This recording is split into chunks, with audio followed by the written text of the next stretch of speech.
नमस्कार दोस्तों। तो आज हम बात करेंगे भारतीय नागरिक सुरक्षा संहिता के लेक्चर नंबर 14, जहां पे आज हम देखेंगे इर्रेगुलर प्रोसीडिंग्स के बारे में। यानी कि ऐसी कार्रवाइयां जो अनियमित तरीके से हुई हैं तो क्या उनको पुनः से किया जाएगा। यानी कि अगर ट्रायल किसी सक्षम न्यायाधीश ने नहीं किया है, सक्षम न्यायालय ने नहीं किया है, तो क्या वो इर्रेगुलर प्रोसीडिंग कहलाएगी, और कहलाएगी तो क्या फिर से ट्रायल चलाया जाएगा। इस सभी के बारे में यहाँ पे आज के सेशन हम डिस्कस करने वाले हैं, जो चैप्टर नंबर 37 में बताया गया है। ठीक है। साथ साथ यहाँ पे एक और चीज़ है कि अगर गलत स्थान में कार्रवाई हो जाए, यानी कि जिस खंड में, जिस सेशन खंड में कार्रवाई होनी चाहिए थे वहाँ पे ना होकर किसी अन्य सेशन खंड में हुई है, तो क्या वहाँ की इर्रेगुलर प्रोसीडिंग को समाप्त किया जाएगा और फिर से स्टार्ट किया जाएगा। तो इन सभी के बारे में देखने वाले हैं आज के सेशन में, तो बने रहेंगे एंड तक हमारे साथ। चलिए स्टार्ट करते हैं आज का लेक्चर। इस वीडियो को लाइक करें, हमारे चैनल को सब्सक्राइब कर बेल आइकन जरूर प्रेस करें हमारी न्यू वीडियो सबसे पहले देखने के लिए। सो फ्रेंड्स, अब यहाँ पे अगर हम बात करें चैप्टर नंबर 37 की, इसकी रेंज की बात करते हैं। धारा 506 से स्टार्ट होता है और धारा 512 में समाप्त हो जाता है। तो इसकी रेंज में हमेशा कहता हूँ, रेंज हमेशा याद रखना कि कौन सा चैप्टर कहाँ से स्टार्ट होता है और कहाँ पे इसका एंड होता है। ठीक है। अब यहाँ के आज के सेशन में हम क्या देखेंगे, सबसे पहली चीज़ तो जो मजिस्ट्रेट होता है, अगर उसने कोई ऐसी कार्रवाई की जो अनियमित तरीके से की गई है, तो क्या वो दूषित होंगी या फिर दूषित नहीं होंगी। यानी कि जो उन्होंने प्रोसीडिंग चलाई है, जो कार्रवाइयाँ की है, तो क्या वो वॉइड हो जाएंगी या फिर वो वैलिड मानी जाएंगी। इन सभी के बारे में देखेंगे। साथ ही साथ गलत स्थान में कार्रवाई का क्या प्रभाव होगा, गलत आरोप विरचित करने का क्या प्रभाव होगा। दैट मीन्स कि अगर जो आरोप लगाना चाहिए था, ठीक है, वो आरोप ना लगाकर कोई दूसरा आरोप लगा दिया, ठीक है, मिस जॉइंडर कर दिया, तो वहाँ पे उसका क्या प्रभाव होगा, तो उसके बारे में भी यहाँ पे देखने वाले हैं। तो सबसे इंपॉर्टेंट चीज़, दो चीज़ें आपको देखने, दो धाराएं आपको देखने को मिलने वाली है, जहाँ से हमेशा क्वेश्चन पूछा जाता है फ्री में। ठीक है। तो अनियमित कार्रवाई में यहाँ पे दो सेक्शन इंपॉर्टेंट, 506 और धारा 507। एक सेक्शन जो कहती है कि अगर अनियमित कार्रवाई हो भी गई है किसी मजिस्ट्रेट के द्वारा जो एम्पावर्ड नहीं था, जिनको यहाँ पे शक्तियाँ प्रदान नहीं की गई थी, फिर भी उन्होंने सद्भावपूर्वक कार्य किया और वहाँ पे उनकी प्रोसीडिंग अगर उन्होंने जो भी चलाई है अनियमित तरीके से, तो वो वैलिड मानी जाएंगी, वहाँ पे वो इनवैलिड नहीं होंगी, वॉइड नहीं होंगी। तो ऐसी कौन कौन सी यहाँ पे है, तो धारा बताइए। सेक्शन नंबर 97, 174, 196, 207 और 210 एक का और खा के दिन, 212 के सब क्लॉज 2 और 343 जहां क्षमादान के बारे में बताया गया है, 450, 504 और 505। ये ऐसी धाराएं हैं जहां पे अगर प्रोसीडिंग हो भी जाती है ना, तो वो आपकी वैलिड मानी जाएंगी, उसको वॉइड आप करार नहीं कर सकते। ठीक है ना, वॉइड आप घोषित नहीं कर सकते हैं। वहीं अगर कुछ मजिस्ट्रेट के द्वारा अगर ऐसे काम किए जाते हैं जो धारा 507 में बताया गया है, तो वो क्या हो जाएंगे, वो वॉइड माने जाएंगे, यानी कि शून्य हो जाएंगे। उसको फिर से स्टार्ट करना पड़ेगा, चाहे ट्रायल को, मान लीजिए ट्रायल किसी सक्षम न्यायालय ने नहीं किया, तो उसको क्या करना पड़ेगा, तो वहाँ पे उसको वॉइड घोषित करके फिर से ट्रायल चलवा सकते हैं। ठीक है, धारा 507 के तहत। तो ये आपका कुछ डायग्रामेटिक फॉर्म में दो सेक्शन है। अब बढ़ते हैं आगे। अपने अगर आपके पास बैरेक्ट है तो बैरेक्ट जरूर खोल के रखिएगा। ठीक है। सबसे पहले सेक्शन आती है धारा 506। धारा 506 क्या कहता है कि वे अनियमितताएं जो कार्यवाही को दूषित नहीं करती हैं। दैट मीन्स कि अगर कुछ इर्रेगुलर प्रोसीडिंग हो भी गई है ना, तो भी वो विशिएट नहीं करती हैं, नहीं करेंगी, यानी कि वो आपकी वैलिड रहेंगी। भले ही वो अनियमित कार्रवाई हो, फिर भी वो क्या मानी जाएंगी, वो वैलिड मानी जाएंगी। तो यहाँ पे कहता है कि कोई मजिस्ट्रेट जो निम्न बातों को करने के लिए विधि द्वारा सशक्त नहीं है, यानी सशक्त का मतलब वो एम्पावर्ड नहीं था, उसको शक्तियाँ ही नहीं थी, वो सक्षम ही नहीं था उस चीज़ को करने का। कौन सी चीज़, जो आगे हम पढ़ने वाले हैं, ABCD यहाँ पे नीचे साइड। ठीक है। अब यहाँ पे वो एम्पावर्ड तो नहीं था, फिर भी वो क्या करता है, गलती से बाय मिस्टेक उसको ऐसा लगता है कि नहीं मेरे द्वारा प्रोसीडिंग होनी चाहिए, तो वो सद्भावपूर्वक गुड फेथ में क्या करता है, ऐसी प्रोसीडिंग को चला देता है। तो यहाँ पे केवल इस आधार पे कि वो एम्पावर्ड नहीं था, यहाँ पे उसकी जो कार्रवाइयाँ की गई है उसको वैलिड माना जाएगा। ठीक है, यहाँ पे उसको वॉइड घोषित नहीं किया जा सकता है। तो ऐसी कौन कौन सी यहाँ पे अनियमित कार्रवाइयाँ हैं जिसको जो दूषित नहीं करती हैं कार्रवाई को। तो सबसे पहली जो आती है आपकी सेक्शन नंबर 97। सेक्शन नंबर 97 की अगर हम बात करते हैं तो वहाँ पे तलाशी वारंट के बारे में बताया गया कि तलाशी वारंट जारी करना। अगर कोई भी मजिस्ट्रेट ऐसा है कि जिसको पावर नहीं है तलाशी वारंट जारी करने की, फिर भी वो क्या करता है, सद्भावपूर्वक तलाशी वारंट जारी कर देता है। तो तलाशी वारंट जब जारी कर देगा ना, तो ये अनियमित कार्रवाई भले ही हैं, भले ही वो एम्पावर्ड नहीं था, फिर भी क्या कर सकता है, यहाँ पे इसको वैलिड माना जाएगा। यहाँ पे ये आदेश जो किया गया था, तलाशी वारंट जारी किया गया था, आदेश किया गया था, वो बिल्कुल सही माना जाएगा। दूसरा आता है किसी अपराध का अन्वेषण करने के धारा 174 के अधीन आदेश। अब सेक्शन नंबर 174 जहाँ पे नॉन कॉग्निजेबल ऑफेंस के लिए, यहाँ पे अगर जो मजिस्ट्रेट एम्पावर्ड नहीं है जांच करने का आदेश देने के लिए, ठीक है, अन्वेषण करने का आदेश देने के लिए, फिर वो अगर अन्वेषण करने का आदेश देता है तो वो विशेष नहीं करेंगे, यहाँ पे वैलिड माना जाएगा। सेक्शन नंबर 196 जहाँ पे मृत्यु समीक्षा की बात करता है, जहाँ पे मृत्यु समीक्षा करने की पावर दिए गए हैं, अगर उसको पावर नहीं है फिर भी यहाँ पे मृत्यु समीक्षा करता है तो वहाँ पे क्या हो जाएगी, ये वैलिड माना जाएगा। मृत्यु समीक्षा क्या होती है, जब हम 196 सेक्शन पढ़ रहे थे वहाँ पे हमने डिटेल में देखा था, और ये आपने नहीं देखा मेरे चैनल पर जाके देख सकते हो, वहाँ पे आपको प्लेलिस्ट मिल जाएगी, सारे लेक्चर्स मिल जाएंगे आपको BNSS के। उसके बाद आता है डी नंबर। डी नंबर कहता है कि अपनी स्थानीय अधिकारिता के अंदर उस व्यक्ति को पकड़ने के लिए धारा 207 के अधीन आदेशिका जारी करनी, यानी प्रोसेस इशू करने की बात करता है, ठीक है। यानी कि ऐसे व्यक्ति को, जैसे मान लीजिए ए नाम का मजिस्ट्रेट है, इसकी अधिकारिता के अंदर कोई व्यक्ति है, बी नाम का व्यक्ति यहाँ पे है। अब इसने क्या किया है, बी नाम के व्यक्ति ने ये अपराध कहीं और किया है, इस ए नाम के मजिस्ट्रेट के अधिकारिता के बाहर, जो अधिकारिता की सीमा है उससे बाहर अपराध किया, और यहाँ पे बी या किसके अधिकारिता में आ गया, ए के अधिकारिता में। अब ए ने क्या किया, उसको पकड़ने के लिए आदेशिका जारी कर दी, भले उसने अपराध कहाँ किया था, अधिकारिता से बाहर किया था। जब अधिकारिता से बाहर अपराध किया था तो यहाँ पे इसको तो पावर है नहीं, फिर तो अगर इसने फिर भी जारी कर दिया उसको पकड़ने के लिए, तब भी ये वैलिड माना जाएगा, इनवैलिड नहीं होगा। उसके बाद आता है आपका सेक्शन ई नंबर का पॉइंट, जहाँ पे बताया गया है धारा 210 के उपधारा 1 के खंड का या खा के अधीन, यानी कि कॉग्निजेंस लेने की बात करता है। जैसे CRPC में 190 हुआ करता था ना, यहाँ पे अब क्या हो गया, 210 हो गया है, ठीक है। जहाँ पे कॉग्निजेंस लिया है तो संज्ञान लिया जाता है, तो अगर ए और बी खंड के द्वारा के अधीन संज्ञान लिया गया है तो यहाँ पे अगर वो एम्पावर्ड नहीं भी है तब भी ये वैलिड माना जाएगा। उसके बाद आता है धारा 212(2) कि यानी इसके अधीन कमिट करना, जो मामले को उसके हवाले कर देना।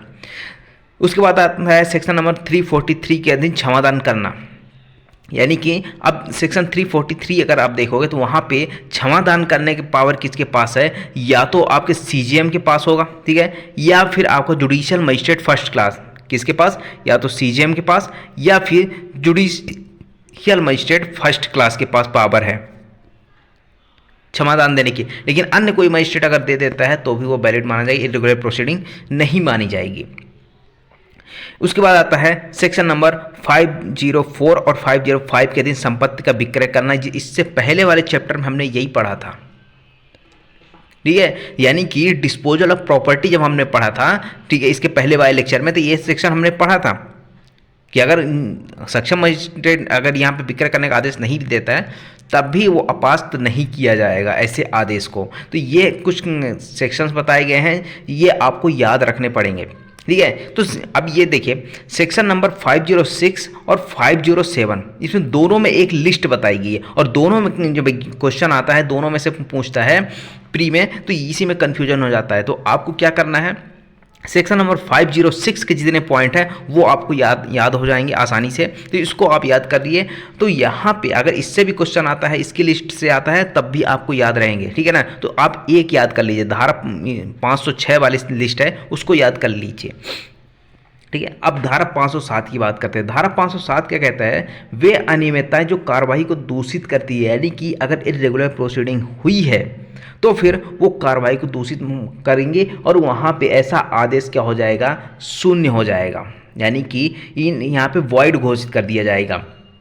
यहाँ पे कहता है जो कोई मजिस्ट्रेट अगर विधि द्वारा सशक्त नहीं है, वो ऊपर भी हमने देखा था विधि द्वारा सशक्त नहीं था, यहाँ भी सशक्त नहीं है, लेकिन वहाँ पे सद्भावपूर्वक कार्य कर रहा था, यहाँ पर भी अगर सद्भावपूर्वक भले ही कार्य कर रहा हो, लेकिन यहाँ पे क्या हो जाएगी, उसका आदेश वॉइड हो जाएगा। तो यहाँ पे बहुत सारी चीज़ें बताई गई हैं, कौन कौन सी इर्रेगुलर प्रोसीडिंग के बारे में। तो सबसे पहली चीज़ आती है कि संपत्ति को धारा 85 के अधीन कुर्क और विक्रय करने का, यानी कि अगर जिसके पास पावर नहीं है कुर्क करवाने का या फिर विक्रय करवाने का और सेक्शन 85 के अधीन अगर कुर्क या विक्रय करवाया है तो वो क्या हो जाएगी, वो वॉइड हो जाएगी। उसके बाद आता है डाक प्राधिकारी की अपेक्षा में किसी दस्तावेज, पार्सल या अन्य चीज़ के लिए तलाशी वारंट जारी करना, यानी कि अगर जो पोस्टल अथॉरिटी होता है, पोस्टल अथॉरिटी यानी डाक प्राधिकारी, उसके पास अभिरक्षा में कोई दस्तावेज है, कोई पार्सल आया है या फिर अन्य चीज़ें, उसकी तलाशी लेने के लिए क्या करना, वारंट जारी करना। तो वारंट कौन कौन जारी कर सकता है इसमें, तो सबसे पहले जो पावर है सेक्शन 95 में बताया गया है, ठीक है, बीएनएसएस के सेक्शन 95 आप देखोगे तो वहाँ पे बताया गया है कि ये पहला तो जिला मजिस्ट्रेट, दूसरा आता है आपका मुख्य न्यायिक मजिस्ट्रेट, तीसरा आता है आपका सेशन न्यायाधीश और चौथा आपका उच्च न्यायालय। यहाँ पे इनको पावर देगा। इसके अलावा अगर कोई भी वारंट जारी करता है तो फिर वहाँ पे ये वाइड हो जाएगा उसका आदेश। उसके बाद आता है सी नंबर, परिशांति कायम रखने के लिए प्रतिभूति की मांग की जाना। तो अगर देखिए सेक्शन नंबर 125 अगर आप देखोगे बीएनएसएस का तो वहाँ पे बताया गया है कि सेशन न्यायालय या प्रथम वर्ग मजिस्ट्रेट को पावर है कि परिशांति कायम रखने के लिए प्रतिभूति मांग सकता है, कि उसकी डिमांड कर सकता है। लेकिन इसके अलावा अगर कोई मजिस्ट्रेट करता है तो वो क्या हो जाएगी, उसका आदेश वॉइड हो जाएगा। उसके बाद आता है सदाचार के लिए प्रतिभूति, ये आपको बताया गया है सेक्शन नंबर 127 से लेकर सेक्शन नंबर 129 तक में सदाचार के लिए प्रतिभूति की डिमांड करने के बारे में, ठीक है, वहाँ पे आप देखोगे तो वहाँ पे आपको देखने को मिल जाएगा। उसके बाद आता है सदाचारी बने रहने के लिए विधिपूर्वक आबद्ध व्यक्ति को उन्मोचित करना, यानी कि किसी कोई भी ऐसा पर्सन जो कोई भी ऐसा एक्यूज्ड है जिसको सदाचारी बने रहने के लिए विधिपूर्वक आबद्ध किया गया है, फिर भी किसी मजिस्ट्रेट के द्वारा उसको अगर डिस्चार्ज कर दिया गया तो फिर वहाँ पर उसका जो आदेश है डिस्चार्ज का वो क्या हो जाएगा, ये वाइड हो जाएगा। ये कहाँ पे बताया गया है, ये आप देखोगे सेक्शन नंबर 137 बीएनएसएस का, वहाँ पे आपको देखने को मिल जाएगा।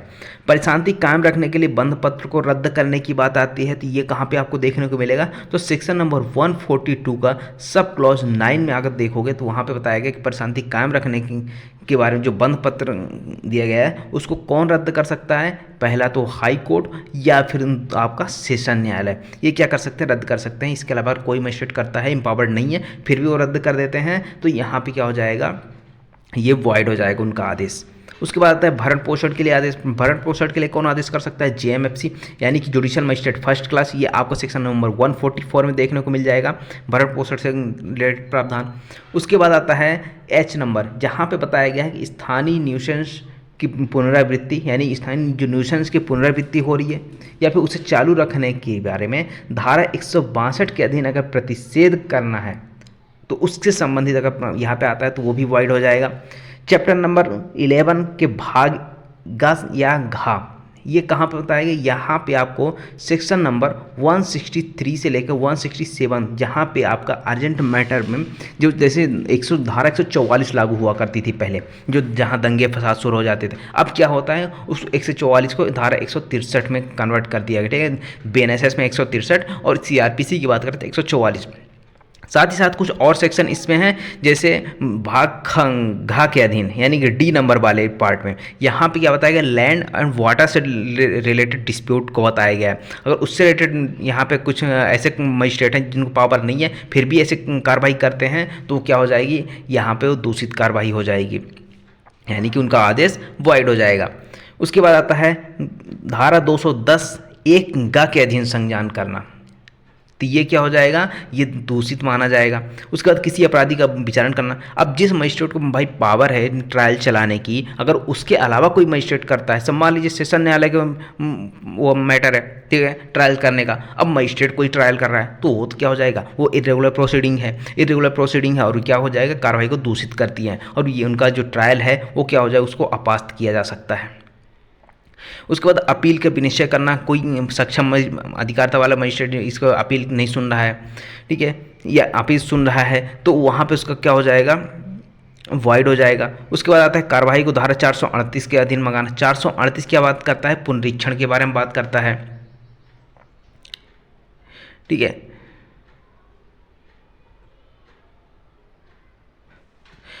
अब धारा 438 में पावर किसके पास है पुनरीक्षण करने का, तो या तो आपका हाई कोर्ट यानी उच्च न्यायालय या फिर आपका सेशन न्यायाधीश, इन दोनों को पावर बताया गया है उसमें कि जो कार्रवाई अगर करनी है पुनरीक्षण की तो उसमें जो रिकॉर्ड होते हैं उसको रिकॉर्ड को मंगाने की बात आती है।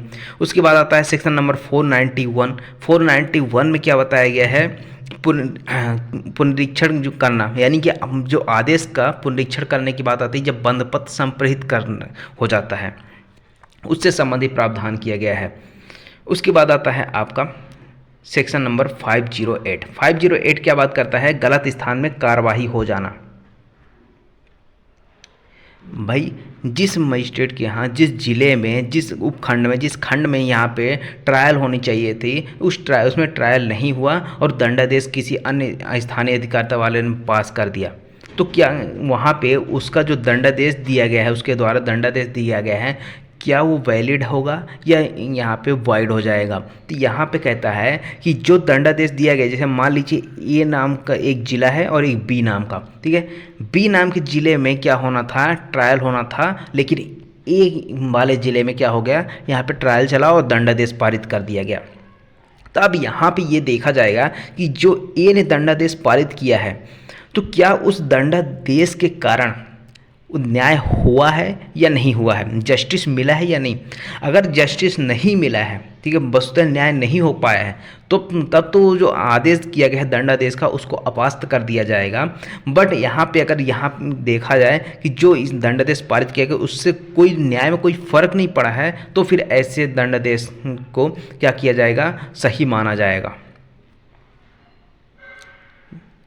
उसके बाद आता है सेक्शन नंबर 509, जहाँ पे कहता है धारा 183 या धारा 316 के उपबंधों के अनुपालन। अब सेक्शन 183 में जहाँ पे आप देखोगे संस्वीकृति से रिलेटेड कुछ कंडीशंस बताए गए हैं, और धारा 316 जहाँ पे अभियुक्त कथन रिकॉर्ड करने की बात आती है वहाँ पे कुछ कंडीशंस बताए गए हैं। उस धारा में कुछ शर्तें बताई गई हैं कि उसको फुलफिल करना ही पड़ेगा मजिस्ट्रेट को। जैसे सेक्शन 183 में आप देखते होगे जब भी कन्फेशन रिकॉर्ड होता है किसी एक्यूज्ड का, तो उसको यहाँ पे बताया जाता है, मजिस्ट्रेट की ड्यूटी है कि उसको बताए कि भाई जो तुम संस्वीकृति कर रहे हो, जो स्टेटमेंट दे रहे हो ऐसा, ये तुम्हारे अगेंस्ट यूज हो सकता है एविडेंस में, ठीक है। अगर मान लीजिए मजिस्ट्रेट ने इसको नहीं बताया, फिर भी वो उस एक्यूज ने स्टेटमेंट दिया, उसको रिकॉर्ड किया गया, तो यहाँ पे देखा जाएगा कि जो ऐसी शर्तों का अनुपालन किया गया है, यानी कि शर्तों का पालन नहीं किया गया है, तो क्या उससे जो अभियुक्त है उसकी प्रतिरक्षा में कोई हानि हुई है, ये देखा जाएगा। अगर उसकी डिफेंस करने में कोई हानि नहीं हो रही है तो जो ऐसा कथन अभिलिखित किया गया था, चाहे धारा 316 के अधीन हो चाहे 183 के अधीन हो, उसको एडमिट कर लिया जाएगा। तो इसका कहने का मतलब है कि जो उसमें कंडीशंस बताई गई धारा 316 183 में, उसको फुलफिल करना ही पड़ेगा, ठीक है। उसके बाद आता है धारा 510। धारा 510 में क्या बताया गया कि आरोप विरचित ना करने या उसके अभाव या उससे गलती का प्रभाव। अब मान लीजिए कोई चार्ज, ठीक है, कोई आरोप लगाना था किसी अभियुक्त पे, वो नहीं लगाया गया, ठीक है, जो लगाना चाहिए था वो नहीं लगाया, या फिर कोई गलत आरोप लगा दिया गया है, तो क्या ये जो लोप किया गया है आरोप लगाने में जो अनियमितता हुई है, तो क्या यह अविधिमान्य समझा जाएगा। ऐसा जो अगर उस दंडादेश या आदेश कोई पारित कर दिया गया है उस गलत आरोप की वजह से, या फिर जो आरोप लगाना था वो नहीं लगाया गया और कोई दंडादेश पारित कर दिया गया, तो क्या यह दंडादेश विधिमान्य होगा या नहीं होगा। तो यहाँ पे कहता है ये अविधिमान्य नहीं समझा जाएगा, ठीक है। क्यों, देखिए यहाँ पे कहता है कि सक्षम अधिकारिता वाले न्यायालय का कोई दंडादेश आदेश केवल इस आधार पे अविधिमान्य नहीं समझा जाएगा, कोई आरोप विरचित नहीं किया गया था या आरोप में कोई गलती या लोप अनियमितता थी जिसके अंतर्गत कुसंयोजन भी है, ठीक है, ये अविधिमान्य नहीं समझा जाएगा। अविधिमान्य कब समझा जाएगा, अब यहाँ पे कहता है आगे देख पढ़िए कि अविधिमान्य ये तभी समझा जाएगा जब वहाँ पे अपीलेट कोर्ट या फिर पुष्टिकरण, जो कन्फर्मेशन के लिए जब आप किसी सेशन न्यायालय मृत्युदंड देता है तो कन्फर्मेशन के लिए कहाँ भेजता है, हाई कोर्ट भेजता है।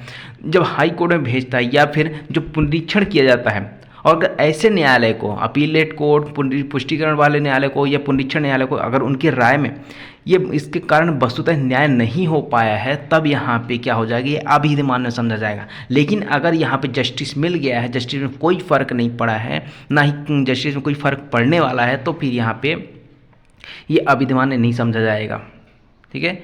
तो कंडीशन क्या है अविधिमान्य समझे जाने की, तो यहाँ पे जब अपीलेट कोर्ट या फिर पुष्टिकरण कन्फर्मेशन वाला कोर्ट है या फिर रिवीजन वाला कोर्ट है, रिविजनल कोर्ट, उसके राय में अगर न्याय नहीं हो पाया है तब यहाँ पे उसमें चेंज किया जा सकता है, उसको अपास्त किया जा सकता है, इससे दंडादेश आदेश को, अदरवाइज नहीं किया जाएगा। उसके बाद आता है सेक्शन नंबर 511। सेक्शन नंबर 511 क्या कहता है, निष्कर्ष से दंडादेश कब गलती, लोप या अनियमितता के कारण उलटने को, यानी कि कोई दंडादेश पारित कर दिया गया, कोई निष्कर्ष निकाला गया न्यायालय के द्वारा, तो उसको कब यहाँ पे उल्टा जा सकता है, यानी कि कब उसको चेंज किया जा सकता है। जैसे दोष सिद्ध हुई है, दोष सिद्ध कर दिया तो उसको कब दोष मुक्त किया जा सकता है, दोष मुक्त किया तो कब दोष सिद्ध की जा सकती है। तो ये आपका एक ही कंडीशन है, जब अपील न्यायालय या पुष्टिकरण न्यायालय या पुनरीक्षण न्यायालय की राय में न्याय नहीं हो पाया हो तब यह उलटने योग्य है, अदरवाइज कुछ नहीं। ये बहुत लंबा चौड़ा उसमें बैरक में लिखा है, अब छोटा सा पॉइंट इसमें लिख लीजिए कि अगर इनकी राय है कि वस्तुतः न्याय नहीं हो पाया तभी यहाँ पे उलटने योग्य होगा, अदरवाइज यहाँ पे नहीं उल्टा जाएगा। उसके बाद आता है सेक्शन नंबर 512 यानी 512। यहाँ पे संपूर्ण संहिता की बात करता है। पूरे संहिता में BNSS में अगर कहीं भी कुर्की किया गया है और जो कुर्की किया गया है वो केवल इस कारण से विधि विरुद्ध नहीं होगा कि उसके लिए जो समन जारी किया गया था, दोष सिद्ध हुई थी, कुर्की की रिट जारी हुई थी, उसमें कोई त्रुटि थी। ठीक है, अब जैसे समन जारी किया गया उसमें कुछ डेट की चेंज, कुछ डेट में गड़बड़ हो गई या फिर कुछ और चीज़ें गड़बड़, तो केवल इस कारण से ये जो कुर्की है वो अवैध नहीं मानी जाएगी, विधि विरुद्ध नहीं मानी जाएगी। ये आपका इरेगुलर प्रोसीडिंग्स के बारे में, जैसे मैंने पहले बताया था कि धारा 506 में और धारा 507 में जो आपका लिस्ट बताई गई है ना, तो धारा 507 वाली लिस्ट याद ना करके धारा 506 वाली ज़रूर याद करिएगा, क्योंकि उसमें कम सेक्शन है और आसानी से याद हो जाएगा। ठीक है, मिलते हैं अब अगले लेक्चर में।